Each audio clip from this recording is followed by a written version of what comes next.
Thank you for staying with Newsnight. Now, Cape Town is experiencing one of its worst droughts of the past century. And since the city and the Western Cape are popular destinations, especially for international tourists, many are questioning if they can cope with the normal influx of visitors, especially during a severe drought. To discuss this, we're joined by Sisa Ntshona, who is the CEO of SA Tourism. When we talk about an influx of people into Cape Town, we don't need to go to very far. On the 8th of February is going to be the State of the Nation. By virtue of just that event alone, we can expect the numbers to go up.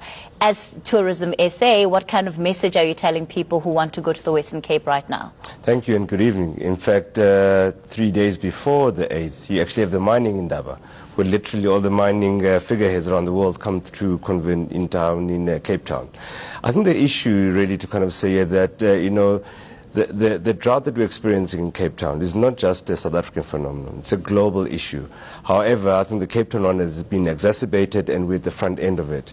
The key message I want to set out there to people considering go to Cape Town: still go to Cape Town, still do business in Cape Town, still travel, whether you're going to go for a festival or actually going down for business meetings or whatever it is. However, be acutely aware of the drought conditions within Cape Town and abide by those as well. We're no different, for as an example, if you go to California, they've been in a drought perpetually, and you start to observe some of the issues that are in that space. As a destination, has it been impacted at all by this water situation? Yeah, absolutely. I think one of the consequences we are seeing is cancellations from abroad. However, it's quite interesting that the impact is not just on Cape Town alone, but on tourism in South Africa. Let me give an example. So, someone may buy a 14-day package, and out of that 14 days, only 4 days is in Cape Town, and the rest is around the country as well. So when they cancel, they don't only cancel on Cape Town, they cancel on the country as well. So we want to start to put a message out there that domestically, Cape Town is open for business. In fact, we actually encourage people to do business with Cape Town because it's such a huge tourism, such a huge contributor to the economy of Cape Town, and we've got to keep that going as well. Does that mean that there's a different experience that then is being sold to those who don't live in Cape Town and the lived experience of Cape Townians themselves? Because, if you're not discouraging people from not going to Cape Town, surely they would experience the water crisis at the level at which residents there are facing it. Absolutely. I mean, they make no distinction between locals and actually tourists themselves. Again, what we say is that be acutely aware of the conditions of the environment that you go in, that is such as in Cape Town. I think what we're trying to say here is that part of the solution has got to be people actually visiting the area. And once you visit it, basically, we start to look at some of observing the water restrictions that are applied as well. And as I said to you, is that once you start to move around the world, you start to see each area has got its own nuances.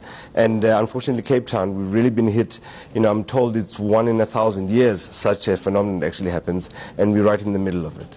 Over the long run, we've been watching some internationals on how the story is being carried on different channels, and it's literally been called the first city to potentially run out of water. So there's a lot to manage from a brand perspective for the city of Cape Town in particular. So projecting over the next 6 to 12 months, how are you going to be positioning Cape Town? Well, absolutely. I think the first one is to say to the locals in Cape Town, you really have to be responsible in terms of how they use the water. Secondly, is to actually adhere by the guidelines that are there about the water usage.